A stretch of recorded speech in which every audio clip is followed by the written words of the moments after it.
Okay, here we are, Joshua, chapter 7, verse 8. What happened was Joshua, just to catch us up, Joshua was, they were beaten at Ai, 36 people died. Joshua is now saying to God, why did you bring us across the Jordan? We could have remained on the other side of the Jordan, and we would have been happy. We had land, we had plenty of pasture land, we already beat the kings. We could have had a good time. Now that people have died in Ai, what you've done is basically you've shown that we're going to have a war of nature where we could win or we could lose. And now what you've done is given the Canaanites and the inhabitants of the land of Canaan, the opportunity to lose their fear of us. Okay, really that's what he was saying. Because what happens is the minute I see that you are not unconquerable, what's the word for that? But invincible. Right, thank you. Invincible. Once I see that you are not invincible, so then people will start to shepherd away at you. There's a shepherd, but they're going to start chipping away at the place. Okay. So now on verse 8 it says, "Bi Adonai, please my master, please Hashem. Ma'omar, what can I say? What should I say? Acharei Ashir Hafach Yisrael Oref, after Bnei Israel has turned their neck, Lifnei Oivav, before its enemies." Plural, by the way. Okay, so that's what he's asking. What should I say? What's his question? What's going on here? What's your question? Why does it say in prayer, but before that it said, and Joshua said to the Lord, rather than prayed? Why the difference? Okay. Well, in 7 he said, Joshua said, and then in right. 8 it says in prayer. Right. What else?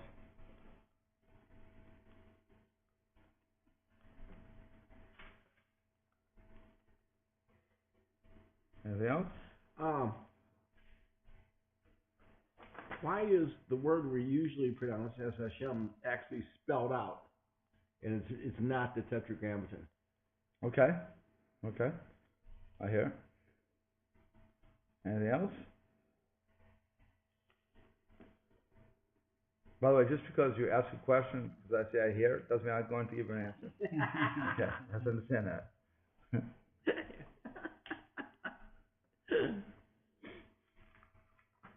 Anything else? Why would he say my Lord rather than our Lord when he's praying on behalf of Israel? No, but that's kind of like my question. Hashem, when we're davening, we say the equivalent of what's spelled here. That's how we say it. But we say this word instead of the Tetragrammaton, the Yod K Vav K. Right. I was saying, why is this actually spelled out in letters here? What difference is it? Okay. Does Joshua know why this has happened yet? No, he does not. So the Masudas David. First, let's try a little bit of him and see what happens. He's looking at the word Ma'omar. What can I say? Okay, he says, after he felt himself that many things were said against the. You all right? It's all right. You all right? Okay. Let's not burn each other here. No. Remember McDonald's? Going for the money. All the money trail, right? Oh, good. All the money trail. 100,000 from you too. Not likely, huh? Okay. Torah Center doesn't. We didn't. The water wasn't that hot at Torah Center. Okay. He'd be suing his son-in-law.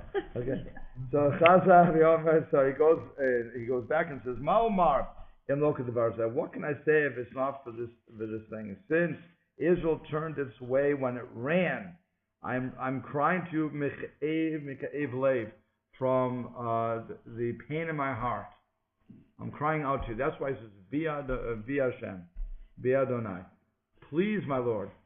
Please, my Lord. What can I say to you? In other words, it's a confessional. Understand? That, by that way, that answers also the question when you said, why is it my as compared to our? It's confessional. Be'adonai. My Lord. Please, my Lord. What can I say? I have nothing to say. The Jews are running away. Oh, that's as far as translate, this is my Lord for sure, right? When we say in the English for the Tetragrammaton, we usually don't say my. It's just we usually say Lord. Right. Yeah. Right. Correct. So here he's saying that's another thing. So we're identifying my master as compared to the Lord of mercy, Hashem Karach Machanun. We're looking at Lord of Master. I'm making a very personal thing. Please, I pray, my Lord. Like you would say to the leaders, I pray, my Lord. Yeah, my Lord. This spelling can be used with the human master, yeah? Right. Well, you could.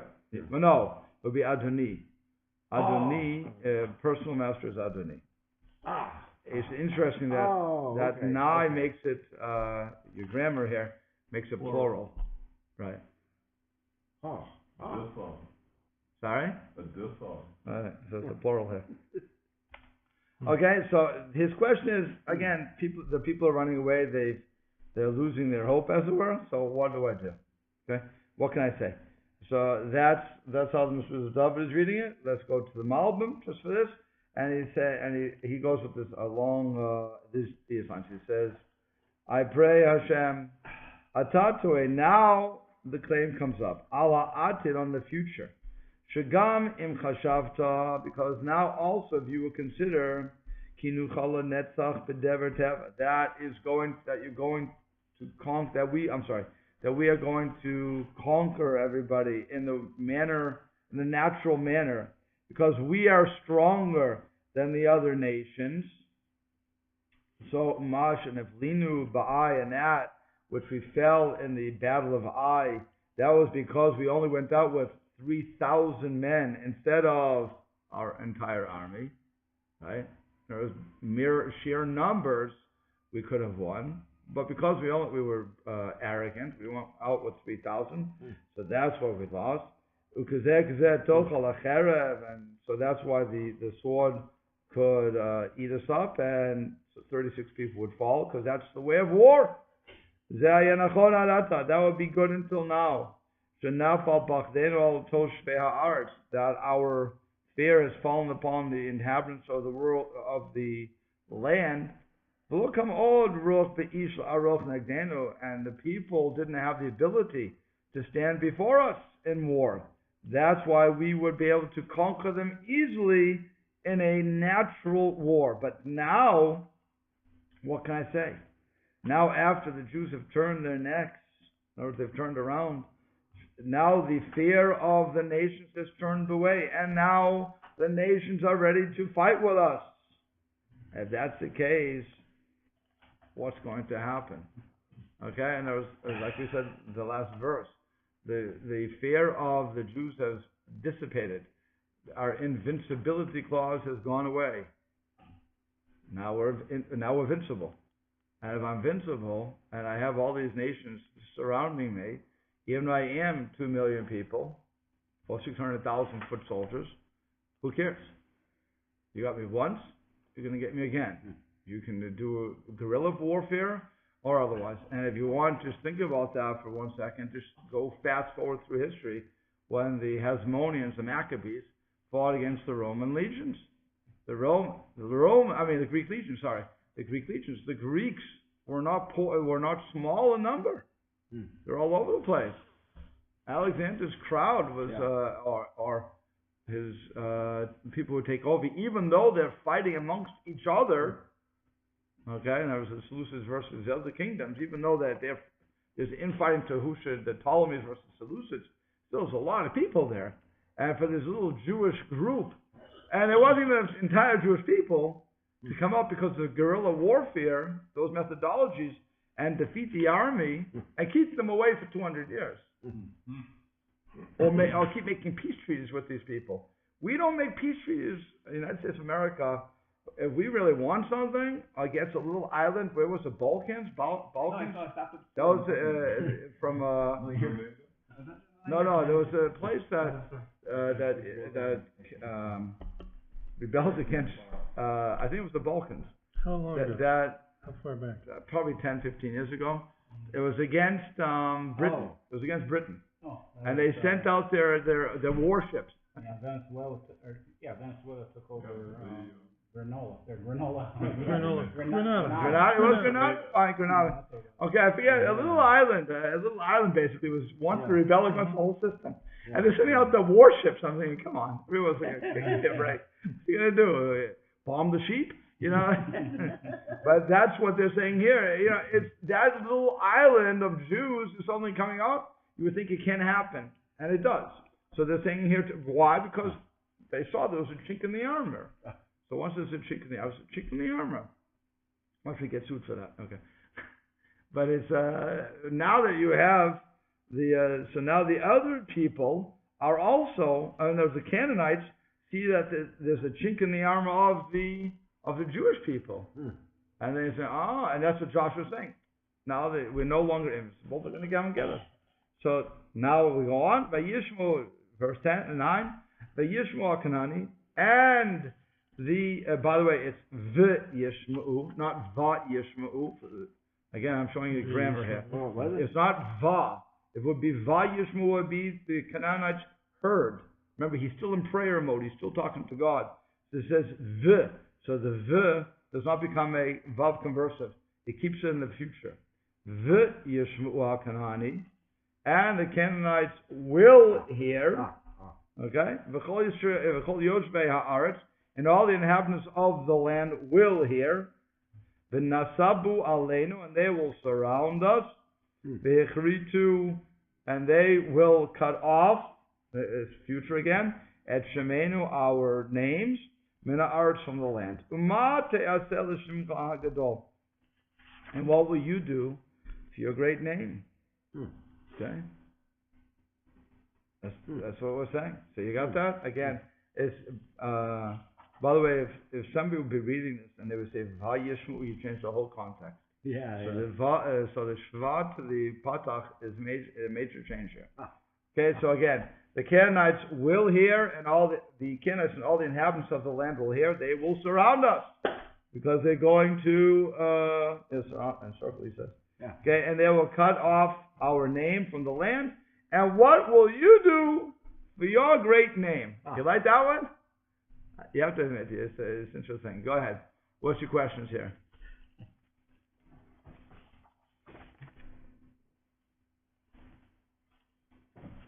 Sounds like he's getting mad at God. No. He's praying to God. He can't. But he can't. Yeah, but it's interesting. Think about the other way. Why is he asking that question? He could have stopped the verse. The Canaanites are going to hear. The Hanites, everybody's going to hear, and they're going to encircle us and cut off our name from the world. Boom. Stop the prayer. He's doing a little play in there. This is your reputation, God, that I'm worried about. Right. God. Is it his reputation or not? He's not really worried about God's reputation, but he's worried about his people. It's what he's worried about. But yet he's using that to get to God. Seems to be. It looks that way to me. Right. He's linking our name with your great name. Well, that yes, right, okay, yes. In English, they do make it a separate sentence, at least in this version. Mm-hmm. Okay. Okay, but still, that wouldn't change the effect of what Mike is saying. That it seems that he's throwing out his trump card here, saying the fact that we're going to be destroyed because they found us to be weak in some area, okay. But what you going to do when the Canaanites run all over you, to quote Hulk Hogan, as it were, from wrestling? What are you going to do? Your reputation, as you said, is going to be taken away. Your great name is going to be sullied because you allowed these people to beat us because you went to a natural war. For whatever reasons, we're still dealing with a natural war. That seems to be what he's saying. Okay? As soon as David says, And they will hear, what are they going to hear, by the way? That the enemies pursued them. In other words, they're going to find out that I won. The news went out. It hit the Canaanite Times. Okay, the Canaanite Times said, oh, the war of the people of Ai beat the Bnei Israel, and now reinforcements are coming in. Okay, you can see the headlines. Okay. Then what happens? So it says, what can you do to your name? Leval yicholel, so that you will not, and this is what it is. He was saying this, so that you will not be, your name will not be profaned, because otherwise they're going to say God couldn't get the job done. It's what Aaron, it's what Moshe kept saying, it's what Yeshua, now Yeshua is saying. He learned from the best. And you are great. By the way, we always say that God's name is linked with the Jewish people. That's why it says when something happens to the Jewish people, we always say, God, you're on the line here with us. We're inextricably linked together because of this covenant at Sinai. Whether you like it or not, no matter how much we disobey you, God, you can't divorce us. You forced us into the situation. So it's really on you. So really we always fall back to it, because we are God's people. The contract is with us, and He has to uphold it, even though we break it continually, because He forced us into a relationship. An amazing thing. Okay, but that's really what we're always falling back on. Okay, so we are tied together, and that's why it says God's enemies, the enemies of the Jews are really God's enemies. They're always fighting God. And if you think about all these wars that people have had, and I've said this online, offline, whatever, is that whenever the fight towards religion is always, for lack of better terms, who's a true Jew? Who has a real relationship, the contract with God? We know that we have it. We have a Torah telling us that God appeared to us at Mount Sinai and so on and so forth. The Christians then came across and said they superseded that contract. God no longer has it with you, now it has it with us. Yours is null and void. The Muslims came along and they said to the Christians and to the Jews, you never had it. It was always with us. And that's why we have a different Bible than you. But we combine a couple of things. But really, we're the real relationship. And it came from Yishmael. Okay? Why is he named Yishmael? Because God will listen. Okay. So then the Mormons came along and said, you all are wrong. Because Joe Smith, or whatever his name was, Joe Smith? Yeah. Joe Smith received something from wherever he got it from. Happened to lose it on the way down the mountain. Okay, I can't do much about that. Bad memory. Okay. And so now we're the true Jews. I'm using Jew just in that name. Okay, we're all looking at who is the true inheritor of God's kingdom, as it were. And that's, so when we get into that, everybody's fighting on that. So whoever gets the title of God's people, they become inextricably tied with the Creator. And anytime something bad happens to them, then it's God's reputation on the line. Of course, when it's good, God's always good. You know, my investment works out. So, okay, but that's, so just to answer that question, it's always going to be that way. Okay. Okay. So now the Malbim said, where is it? Yeah. So the Malbim says, oh, I just did it. I'm sorry. Right? Oh, so I'm on the next verse. Okay.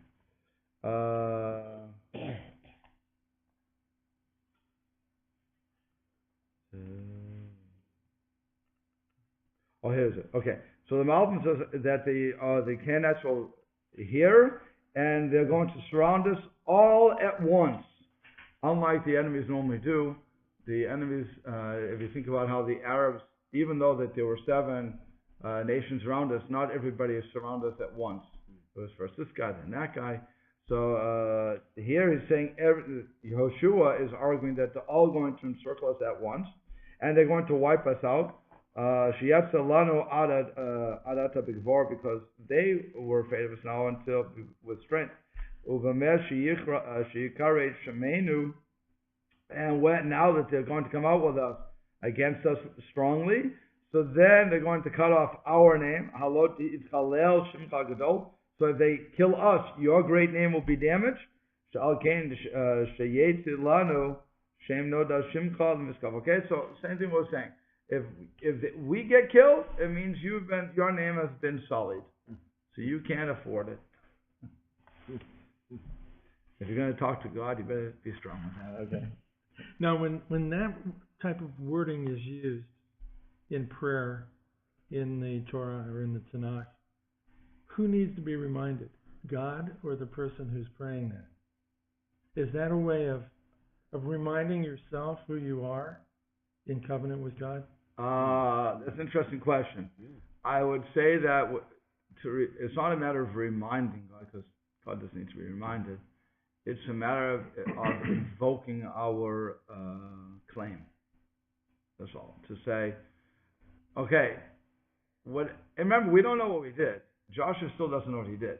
So he has to play the game here, and he said, I'm not sure what's going on, but I do know what will happen. This is, since A happened, B and C is about to happen. As a result of that, your name is going to be profaned. What can I say? I don't know what to do here. Give me some guidance. But he's laying out the whole plan to God and saying, this is what I see happening. Correct me if I'm wrong, but okay, this is what I see happen. And so it's not to remind God, is really just to invoke the contract. To say, I'm stuck. I really don't know where to go. I'm not going to brainstorm my way out of this, and I can't fix it. I need your help. Okay. So what happens? Hashem comes to the rescue, and he says, Vayomer Hashem el Yoshua. Hashem said to Yoshua, Kum lach, get up and go. Get up to yourself. Get yourself up. Lama said, why is this? And I'm translating literally. Why is this? Atanofil al panecha. You are falling on your face. In other words, you're praying. Literally, why are you falling on your face? But the word zeh is bothersome. Because it means, why is this? And I'm cutting it as the pasuk cuts it. Hashem said to Joshua, get up for yourself. Okay, arise yourself. It's a command. Why is this? Or to what is this? However you want to look at lama. And then finally, you are falling on your face. In other words, why are you falling on your face? Okay.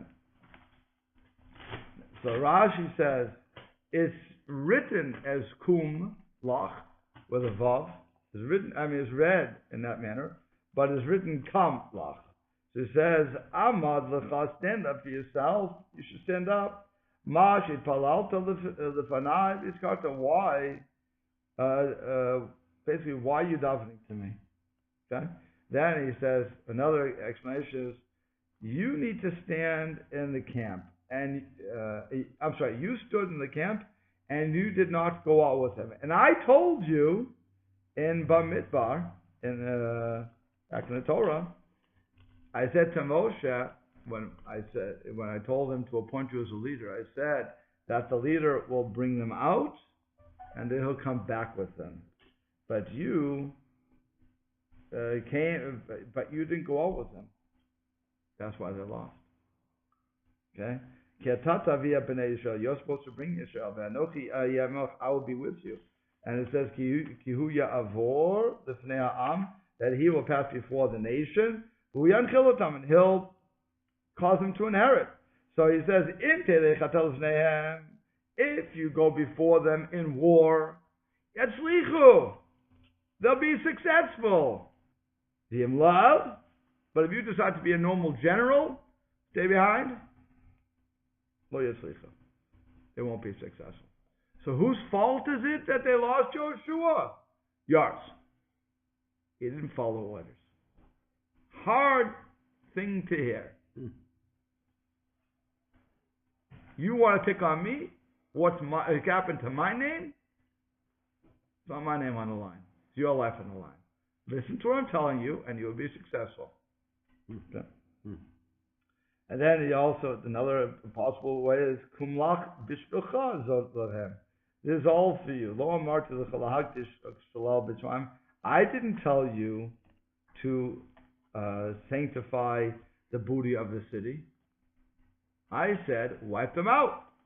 I didn't tell you to sanctify anything. You on your own said it's chayrim.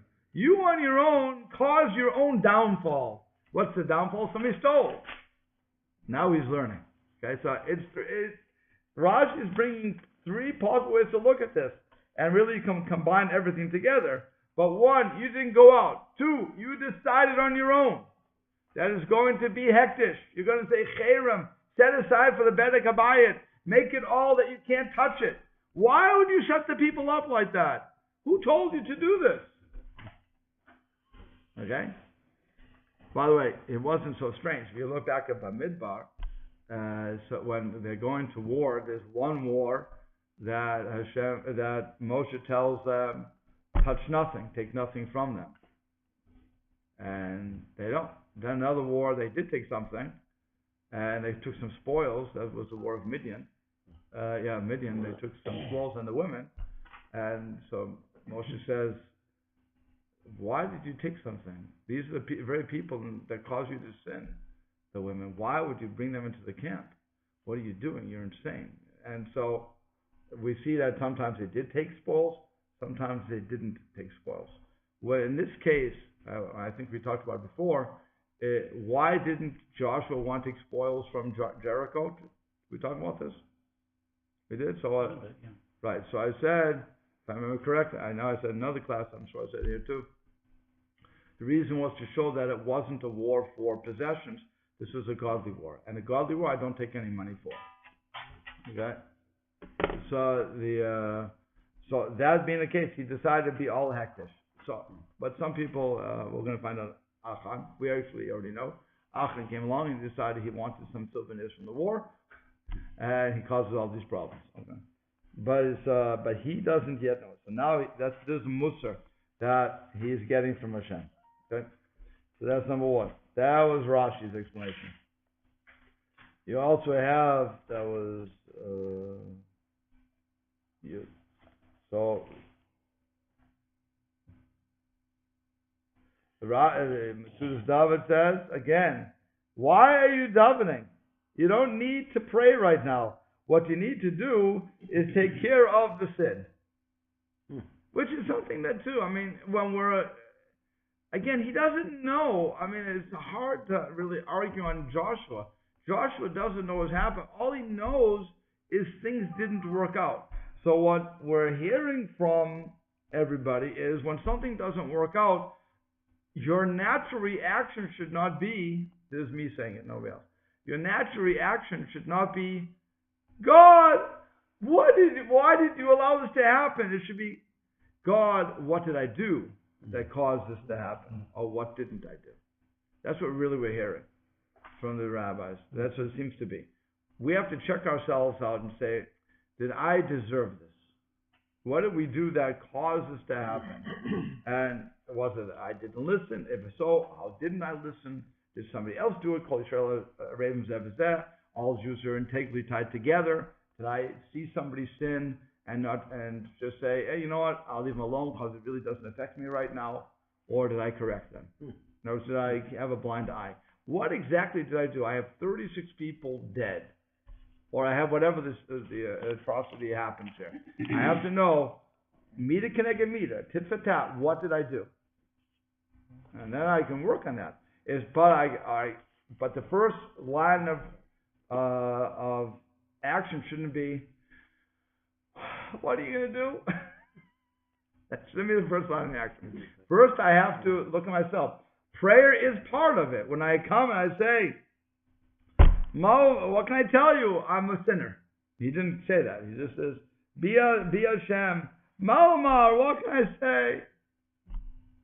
But he doesn't say that I've sinned. Unlike David. When David is, King David is told, you sinned with Bathsheba, he doesn't give any pretense. He says, Chatati, I sinned. Right from the beginning. I sinned, now let's move on. Now let's figure out how to do this. Then fix up the mistakes. And Hashem says, good, I like that. Did a good job. Didn't argue, didn't say, oh, she wasn't that. That's it.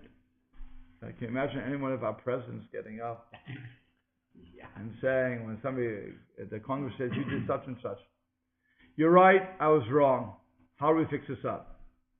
You ever look at it? No, replay that again. Speechwriter said something around that. Okay. We're going to have a meeting because we never heard that one. Right. Okay. So now let's go to the Malbim, and he said, "Kum lach." Again, get up for yourself. Lamed tidon. Why are you making this claim? Since there is a reason that there was a removal of God's divine providence, you need to return it. You need to remove that. And that is because, and this is the next verse. God now says, Chata Yisrael, Israel has sinned. And now watch I want you to watch this verse. This is a very important verse. Chata Yisrael has sinned. V'gam, and also Avru et Bariti, they have transgressed my covenant. Ashit tziviti otam, that I commanded them.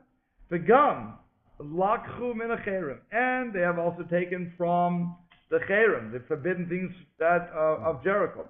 V'gam ganvu, and they've also stolen. V'gam kichashu, and they've also denied. V'gam samu b'chleihem, and they also put it in their vessels. What's the question? True.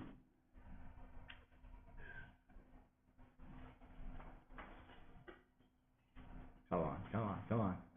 Give me the question. Yeah, one guy doesn't, everybody gets blank. Besides that, he doesn't know yet. Again, we're the readers, we know what happened. But he doesn't know. This is all plural. He's picking on. They did.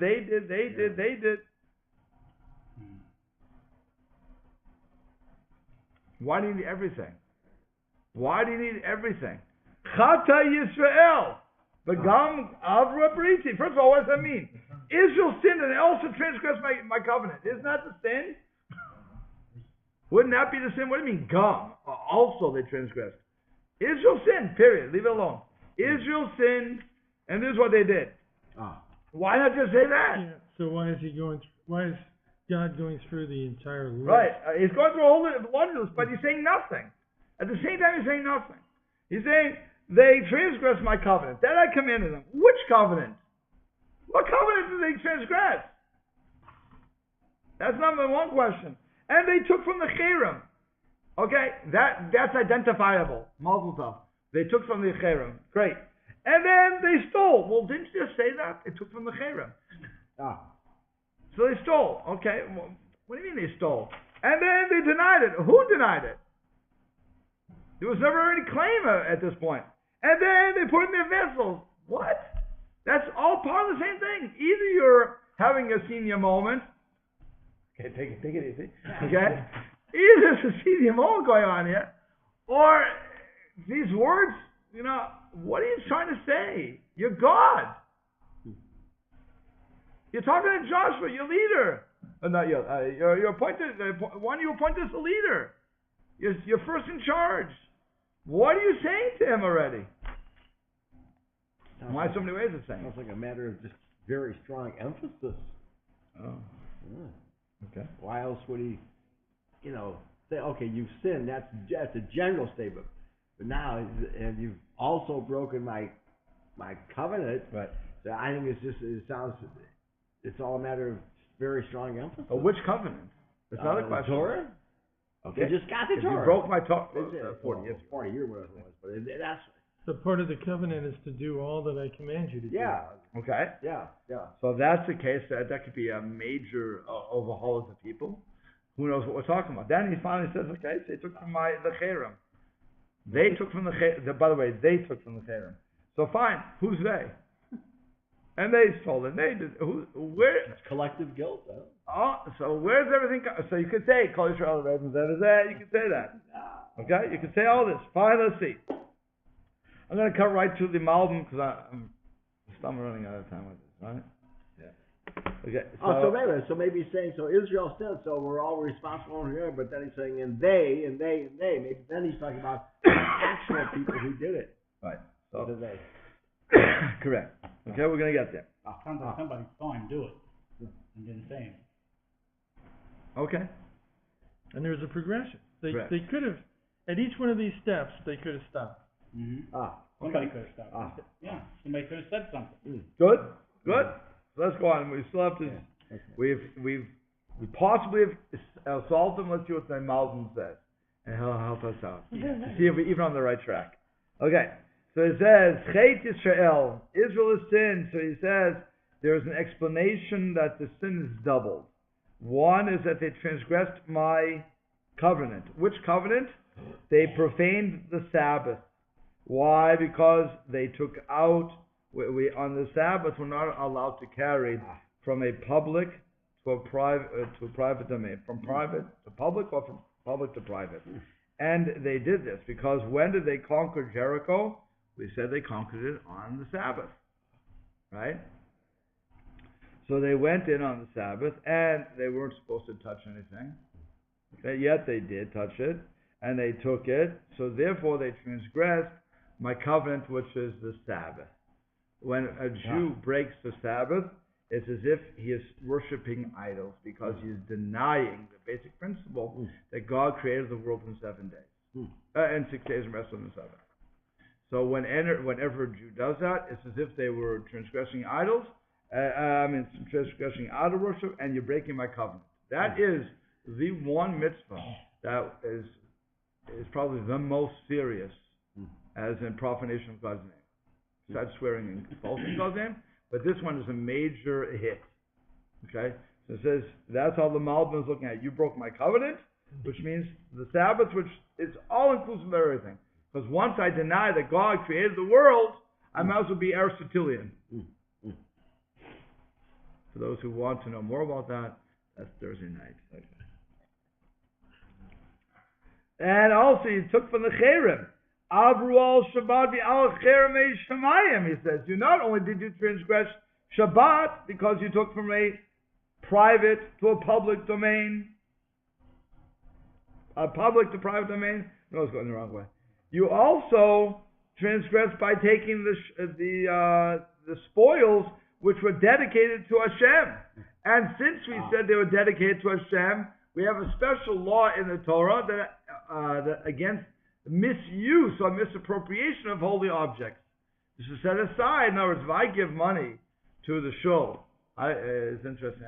We have a charity box here. If I put $1 into that with the mind, I want to put $1 in. Now the Midwest Torah Center is responsible not to use that money for buying a pizza.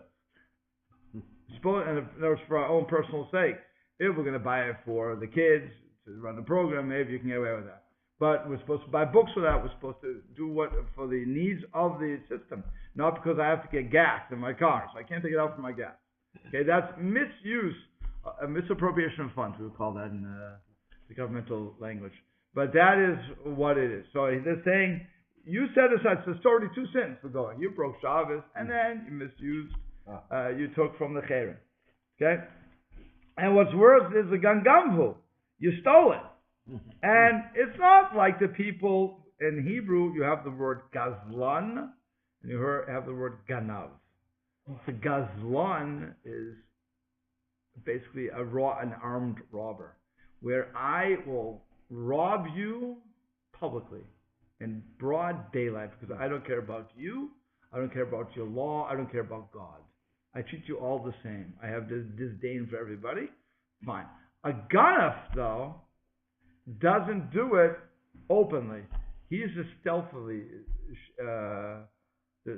crook.